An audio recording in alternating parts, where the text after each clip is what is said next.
Hello दोस्तों, हिंदी युग bye Virendra Singh में आपका फिर से स्वागत है। आज का जो हमारा विषय है वो तुलसीदास, जो आपके यूजीसी नेट और हिंदी साहित्य से संबंधित जितनी भी परीक्षाएं होती हैं सब में आता है। और इस वीडियो में हम इसके एक या दो या तीन भी पार्ट बन सकते हैं, पर आपको इससे बार प्रश्न नहीं मिलेगा। इसकी संपूर्ण जानकारी हम लेंगे। देखिए, सबसे पहले हम हरिओद के पंक्तियों से शुरुआत करते हैं। ये पंक्तियाँ क्वेश्चन जो हमारे पेपर होते हैं उनमें भी पूछी जा चुकी हैं। कविता करके तुलसी ना लसे, कविता ही लसी पा तुलसी की कला।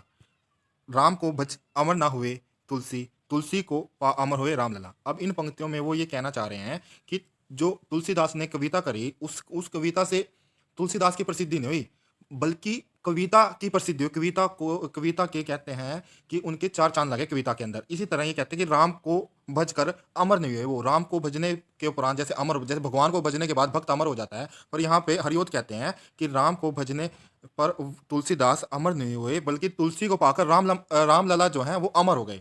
क्योंकि जो इसलिए कहा गया क्योंकि तुलसीदास के आने के बाद मध्यकाल के अंतर्गत राम की जो मर्यादापूर्ण चरित्र दिखाया गया तुलसीदास ने, उसके कारण वो जन भाषा में किया। सबसे पहली बात, अवधी भाषा में उन्होंने प्रचार किया, क्योंकि इससे पूर्व जो तुलसीदास का वर्णन है वो देव भाषा संस्कृत में हुआ करता था। जो तुलसीदास ने क्या किया, उसको क्या जो उसका रामचरितमानस या वाल्मीकि रामायण भी हैं, तो वो अवधी भाषा में किया करते थे, जिससे कि जो भक्तों की भीड़ थी उनकी तरफ ज़्यादा आती थी और जो संस्कृत में करते थे उनकी तरफ कम। इसी कारण इनका विरोध भी होने लगा। तो इन्हीं के कारण जो है राम जो आज हमारे सामने इतने प्रासंगिक है जन जन के रूप में, क्योंकि इन्होंने जो अवधी भाषा में, जो लोकल भाषा थी, उसमें इनका प्रचार किया। अब इनके बारे में हम जानते हैं कि 1932 ईस्वी में उत्तर प्रदेश के बांदा जिले के राजापुर नामक गांव, जो सर्वमान्य मत है, बहुत सारे मत हैं अभी कहाँ हुआ, पर सर्वमान्य मत जो है राजापुर गांव है यूपी के बांदा जिले में। गौरी शंकर त्रिवेदी ने सुकवि सरोज में इनका जन्म स्थान सोरो माना है। अब ये देखिए, गौरी शंकर द्विवेदी हैं, जो गौरी शंकर द्विवेदी हैं, उन्होंने सुकवि सरोज रचना के अंतर्गत इनका जन्म स्थान कहाँ माना? सोरो में माना। राम नरेश त्रिपाठी भी सोरो को ही तुलसी का जन्म स्थान मानते हैं। अब आप देख लीजिए सोरो को और राजपुरा, क्योंकि ये अब इस तरह के प्रश्न आने लगे हैं, किस रचनाकार ने इनका जन्म या इनकी रचना इस तरह मानी है। तो आप देखिए, आपको जो तुलसीदास के बारे में ना सब कुछ इस वीडियो में मिलेगा। इससे बाहर आपको, क्योंकि जो ये वीडियो है ना, ये मैंने एक बुक में से नहीं, कम से कम 200 बुक देखने के बाद, यूट्यूब सब कुछ देखने के बाद ये मटेरियल इकट्ठा किया हुआ है। और आप इसको देखने के बाद अगर आपको अच्छी लगे, इसको लाइक करें, शेयर करें। देखिए, सोरो और एटा जो है उत्तर प्रदेश में ही है। लाला सीताराम गौरी शंकर त्रिवेदी, हमें देखा ना, गौरी शंकर त्रिवेदी ने कवि सरोज में माना था। और हर प्रसाद त्रिवेदी हैं, ठीक है, हजारी प्रसाद त्रिवेदी हैं, राम नरेश त्रिपाठी हैं, गणपति चंद्र गुप्त। अब आप देख लीजिए इसमें क्या है, लाला सीताराम, इसमें सबसे ज्यादा इंपॉर्टेंट जो है ना हजारी प्रसाद द्विवेदी का रहेगा, ठीक है। राम नरेश त्रिपाठी और गणपति चंद्रगुप्त क्या मानते हैं? सोरो मानते हैं। और बेनी माधव दास ये इनके शिष्य थे, ठीक है। इन्होंने गोसाई चरित्र भी लिखी है, इनकी जो जीवनी है गोसाई चरित्र बेनी माधव दास ने लिखी है, ठीक है। ये एक महात्मा रघुवर दास भी इनका राजपुर मानते हैं, और शिव सिंह सेगर भी, और रामचंद्र शुक्ल भी। तो आपने यह ध्यान रखना, रामचंद्र शुक्ल, रघुवर दास और बेनी माधव दास, गुलाम द्विवेदी और शिव सिंह सेगर। और सोरो कौन मानता है? गणपति चंद्र मानते हैं, और हजारी प्रसाद मानते हैं, और रामनरेश त्रिपाठी, ठीक है। सीताराम और गौरी शंकर के बारे में हमने देख ही लिया है। अब उसके बाद देखिए, इनका जो निधन है, जो इनकी मृत्यु है, वो कब हुई? 1623 ईस्वी में काशी में। और इसके बारे में जो जानकारी इस दोहे से मिलती है, संवत 1680, 80 गंग के तीर, श्रावण शुक्ला सप्तमी, तुलसी तजियो शरीर। जो ये रचना है, ये रचना जो है वो भक्तमाल में मिलती है, ठीक है। भक्तमाल जो नाबादास की है, भक्तमाल, उसमें ये मिलती है, ठीक है। उसके बाद देखिए, उसके बाद शुक्ल ने, अब ये क्वेश्चन आया भी हुआ है और ये बहुत ज़्यादा आपके लिए इंपॉर्टेंट भी है। शुक्ल ने जो है ना, इनकी जो इस पंक्ति को इस तरह सही माना है, कैसे? श्रावण कृष्णा तीज शनि तजियो, तुलसी तजियो शरीर। ये जो है बेनी माधव दास की, जो तुलसीदास के शिष्य हैं बेनी माधव दास, उनकी मूल गोसाई चरित्र जो इनकी रचना है, जो तुलसीदास की जीवनी भी है, उसके अनुसार माना है, ठीक है। अब यहाँ देखना, देखिए, श्रावण शुक्ल सप्तमी, और यहाँ श्रावण कृष्ण, कृष्ण तीज शनि तुलसी तजियो शरीर, इसमें इन्होंने शुक्ल ने ये माना है। तो ये आप देख सकते हैं। उसके बाद देखिए, इनके पिता का क्या नाम है? आत्माराम दुबे, और माता हुलसी देवी।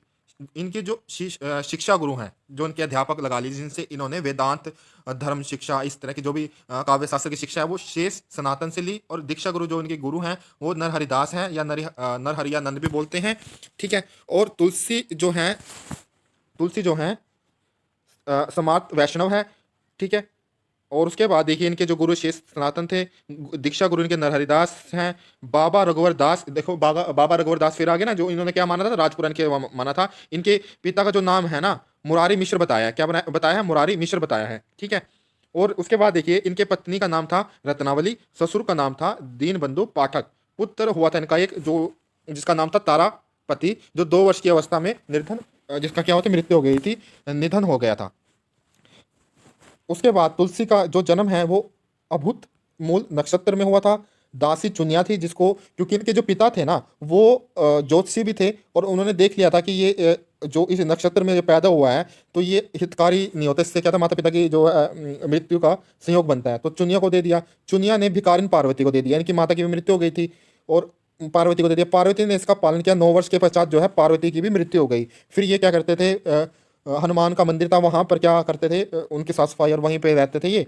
तो एक बार क्या हुआ कि ये कर रहे, तो इनके नरहरियानंद, जो नरहरिदास इनके गुरु हैं, वो आए और इनके सर पे ना तुलसी का पत्र गिरा हुआ था। इसके कारण इनका नाम क्या, पहले इनका नाम राम बोला था और फिर इसका क्या, इनका नाम क्या रख दिया, क्या रख दिया, तुलसीदास। अब इसके बाद इनके जो जन्म के समय जो है राम शब्द का उच्चारण किया इन्होंने, इसलिए इनका नाम राम बोला था। तो आप ये ध्यान रखना, जन्म के समय ये किदवंती है कि 32 दांत थे इनके मुख में। अब आप देखिए इनकी रचनाओं के बारे में, जो बेनी माधव दास है 13 मानते हैं, शिव सिंह सेगर 18 मानते हैं, ग्रियर्सन 21 मानते हैं। बेनी माधव दास जिनके शिष्य हैं 13 मानते हैं, शिव सिंह सेगर कितने मानते हैं, 18, ग्रियर्सन 21, मिश्र बंधु 25 और शुक्ल ने इनका 12 माना है, ठीक है। अब इनके उपनाम देख लीजिए। उपनाम, कलिकाल का वाल्मीकि जो है, कलिकाल का जो वाल्मीकि है, किसने कहा, किसने कहा, नाभादास ने भक्तमाल में, ठीक है। कलिकाल का जो वाल्मीकि नाभादास ने भक्तमाल में कहा। उसके बाद मानव का हंस अमृतलाल नागर, इसी नाम से इनकी जीवनी लिखी है, उपन्यास भी है, जो आपके यूजीसी नेट के सिलेबस में भी है, ठीक है। हिंदी साहित्य के आकाश का चंद्रमा भिखारी दास कहते हैं। हिंदी साहित्य के आकाश का चंद्रमा भिखारी दास ने इनका नाम बताया है। मानव का हंस अमृतलाल नागर, कलिकाल का वाल्मीकि नाभादास भक्तमाल में। मुगल काल का सबसे बड़ा जो आदमी बताया है वो विसेंट स्मिथ ने बताया। कैसने, विसेंट स्मिथ ने बताया है। हिंदी का जातीय कवि शुक्ल ने, वैसे आता है रामविलास शर्मा, पर सबसे पहले शुक्ल ने कहा था, उसके बाद क्या है, रामविलास शर्मा ने इसकी सहमति दिखाई थी, ठीक है। तो अगर शुक्ल हो तो शुक्ल, अगर रामविलास शर्मा है तो रामविलास शर्मा, ये ध्यान रखना। तुलसी को अनंत कानन का वृक्ष किसने कहा है, आचार्य मधुसूदन सरस्वती ने कहा है। बुद्ध के बाद सबसे बड़ा लोकनायक कौन, किसने कहा है, आचार्य जो जॉर्ज ग्रियर्सन ने कहा है, जॉर्ज इब्राहिम ग्रियर्सन। भक्ति काल का सुमेरु नाभादास ने कहा है। नाभादास ने और क्या कहा है इसको, कलिकाल का वाल्मीकि भक्तमाल में अपनी जो रचना है इनकी, भक्ति काल का सुमेरु नाभादास ने कहा है। इनकी रचनाएं, इनकी जो तुलसीदास की जो रचना है प्रमाणिक 12 रचनाएं हैं। पंडित राम गुलाम द्विवेदी और शुक्ल ने प्रमाणिक मानी है, ठीक है, तथा राम गुलाम द्विवेदी ने इनकी रचनाओं को 2 भागों में विभक्त किया है। 5 बड़े ग्रंथ हैं, ठीक है, 7 छोटे ग्रंथ हैं। इसमें सबसे पहले है राम गीतावली, सबसे पहली रचना मानी जाती है ये राम गीता, नहीं सॉरी, राम गीतावली जो है 1571 में, और रामचरितमानस 1574 में, राम विनयावली या इसको विनय पत्रिका कहते हैं 1582 में। इनकी हम ना अच्छी तरह से व्याख्या करेंगे अंदर क्या है, इसलिए आप वीडियो लास्ट तक देखें। ये जो है इनके 5 ग्रंथ हैं, पूरी 12 की 12 जो रचनाएं हैं उनकी हम इनकी डेट के अकॉर्डिंग इनकी व्याख्या, क्योंकि क्या क्वेश्चन आते हैं, इनके क्वेश्चन आए भी हुए हैं, इनकी रचनाएं दे देंगे और उनको हमें क्रम में लगाना होता है, ठीक है। राम विनयावली जो है 1582 में ब्रजभाषा में, दोहावली 1583 में, और जिसमें ई की मात्रा है ना, वो सारी ब्रजभाषा में, जैसे दोहावली, राम विनयावली, ठीक है, कवितावली, सब ब्रजभाषा में आएंगी, ठीक है। बस एक अपवाद आता है इसमें, वो मैं आगे बताऊंगा आपको। कवितावली इसमें वाली तो ब्रजभाषा में 1612 में। अगर कृष्ण गीतावली छोटी रचनाएं हैं, ये भी ब्रजभाषा में 1571 में। रामलला नछू 1582 में, ठीक है, रामलला नछू 1582 में।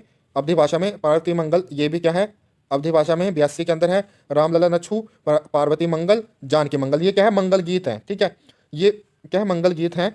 पार्वती मंगल के अंदर जो हम आगे व्याख्या करेंगे जानकी मंगल में भी। और राम आज्ञा प्रश्नावली 1612 अवधि भाषा में। देखिए ये राम आज्ञा प्रश्नावली है ना, ये है बस एक अवधि भाषा में, ये याद रखने। और जिसके आगे वली ई की मात्रा समझो ब्रज भाषा में, तो आप इस तरह याद रखना।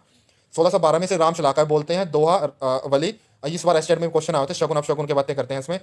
बरवे रामायण जो है 1612 में, और वैराग्य संदीपनी 1612 में। और इधर कवितावली भी क्या थी, कविता रामायण भी 1612 में। इस तरह आप ये रचना देख सकते हैं। अब देखिए इनकी जो सबसे प्रसिद्ध रचना है रामचरितमानस।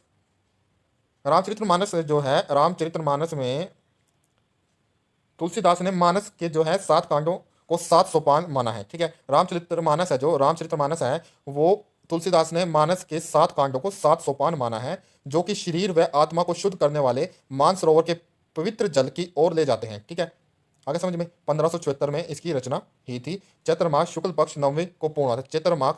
चैत्र मास शुक्ल पक्ष नवमी को पूर्ण हुआ था ये।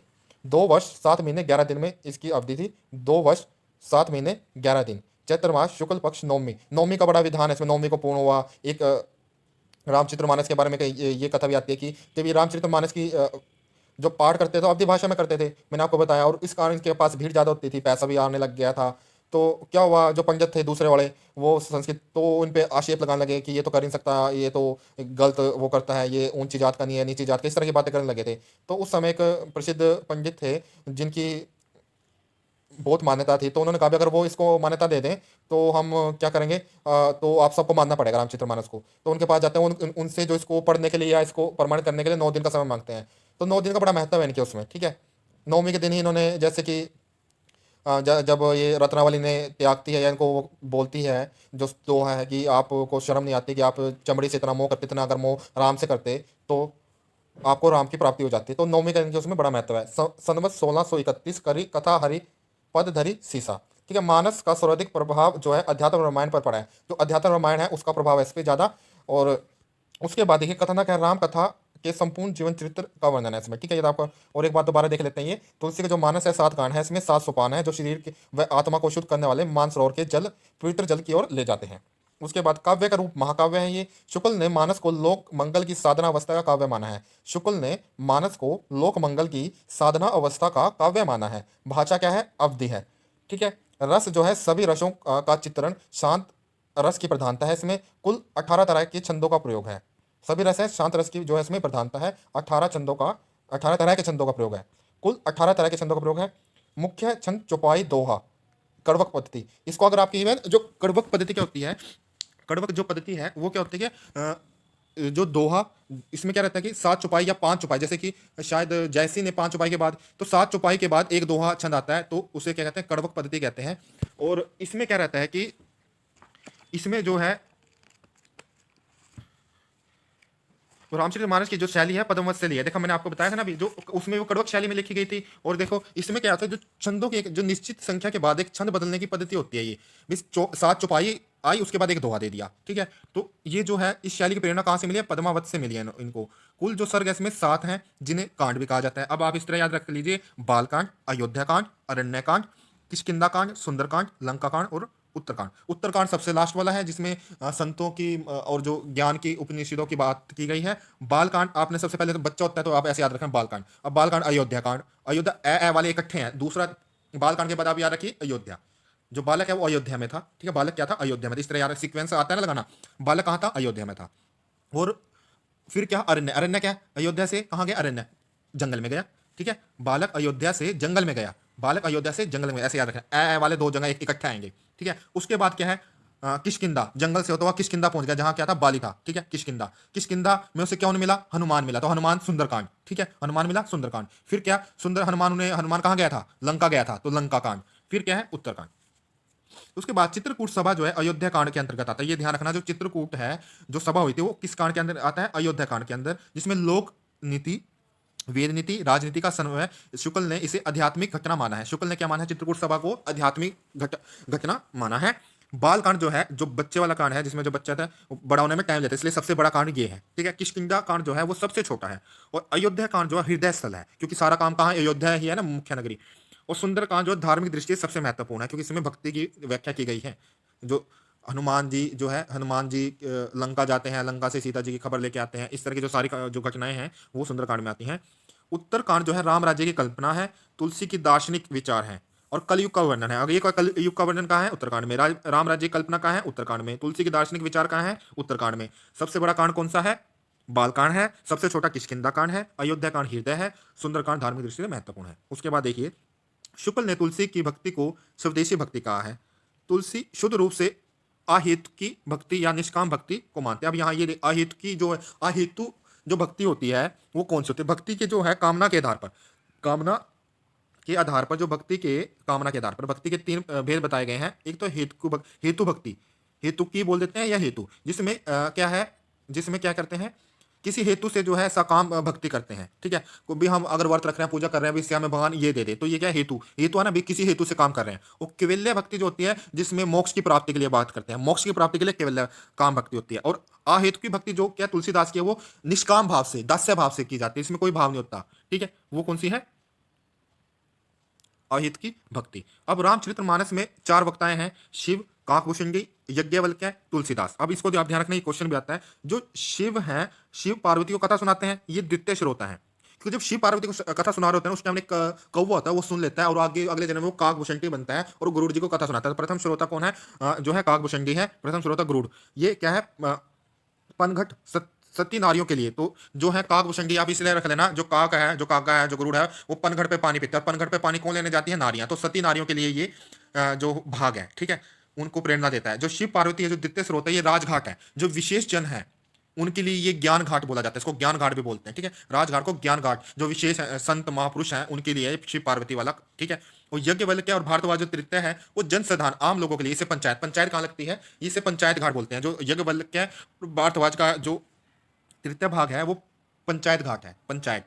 और पंचायत कहाँ लगती है, जनसाधारण लोगों के लिए। तो पंचायत घाट क्या है, जनसाधारण लोगों के लिए उपलब्ध है। तुलसी जो है संतगण, ये जो है दीनहीन लोगों के लिए उपलब्ध है, इसे गो घाट बोलते हैं, ठीक है। तुलसी जो संतगण या आम दीनहीन लोगों को कथा सुनाते हैं, तो इसे जो चौथा भाग है, तुलसी और संतगण, गो घाट, दीनहीन सबके लिए उपलब्ध है। और यज्ञवल्क्य वाला जो है जनसाधारण पंचायत, जो पंचायत होते हैं जनसाधारण लोगों के लिए उपलब्ध है। और पनघट है जो है सती नारियों के लिए उपलब्ध है, ये ज्ञान मार्ग काकभूषणी वाला। और शिवजी और पार्वती वाला जो है विशेष जनों के लिए है। कि अब देखें, भगवान है तो विशेष है, तो इस तरह याद रख लेना आप। और तुलसीदास के अपने आपको दास्य भाव की भक्ति है, तो दिनहीन, इस तरह याद रख लेना। मार्मिक स्थल जो है, मार्मिक क्या है, मरम प्लस इक से बना है, मार्मिक, मरम प्लस इक, मरम का अर्थ है हृदय, हृदय। जो हृदय स्थल, जो पुष्प वाटिका में राम सीता का मिलन, वो मार्मिक स्थल है। राम का वनगमन होता है, वो मार्मिक स्थल है। चित्रकूट की जो सभा है, वो मार्मिक स्थल है। दशरथ का जो मरण है, वो मार्मिक स्थल है। लक्ष्मण और परशुराम का जो संवाद है, वो भी मार्मिक स्थल के रूप में। और जब लक्ष्मण मूर्छित होते हैं, तो वो भी मार्मिक स्थल है। उत्तर भारत का बाइबल कहा है इन्होंने, गियर्सन ने। रामचरितमानस को बाइबल किसने कहा है, उत्तर भारत का गियर्सन ने। सर्वप्रथम जो ये है, रसखान को सुनाई थी, ठीक है। रामचरितमानस सबसे पहले रसखान को सुनाई थी। मानस की जो पहली टीका है, रामचरण दास ने लिखी थी। मानस की जो पहली टीका रामचरण दास ने लिखी थी। मानस व कवितावली में कलिकाल का वर्णन है, मानस में और कवितावली में। मानस में जो है लोगों को वर्ण आश्रम धर्म का पालन नहीं कर रहे, इस कारण परिवार और राजसत्ता की मर्यादा भंग हो रही है, इस कारण इसकी रचना हुई थी। और कवितावली में क्या है, इसमें जो है, मानस में जो है वर्ण आश्रम धर्म का पालन नहीं हो रहा था, परिवार और राजसत्ता की जो मर्यादा थी वो भंग हो रही थी, इस कारण इसमें इसकी स्थापना हुई, ताकि जो राजा कर्तव्य, भाई का, परिवार का, इन सब का, ठीक है। उसके बाद कवितावली में कलिकाल का है, जिसमें गरीबी, बेरोजगारी, अकाल उस टाइम पड़ा था। और जो राजा थे, मुगल काल था, वो क्या कर रहे थे, वो लोगों की तरफ ध्यान नहीं दे रहे थे। भीख भी, भिखारी को भीख भी नहीं मिलती थी। कवितावली के उत्तरकांड में तुलसीदास ने जाति व्यवस्था पर चोट की है। कवितावली के उत्तरकांड में जाति व्यवस्था पर चोट की है। तुलसी की भक्ति अनिवार्यतः शील केंद्रित है, मर्यादापूर्ण है। अब हम यहीं तक पढ़ते हैं, क्योंकि वीडियो काफी लंबी हो जाएगी। इस तरह आपने देखा कि जो हमने इसी तरह एक एक रचनाओं के बारे में पढ़ेंगे, इसके बाहर कुछ नहीं जाएगा आपका। अगर आपको ये वीडियो अच्छी लगती है, तो प्लीज इसको शेयर और लाइक करें। धन्यवाद, मिलते हैं अगले पार्ट में।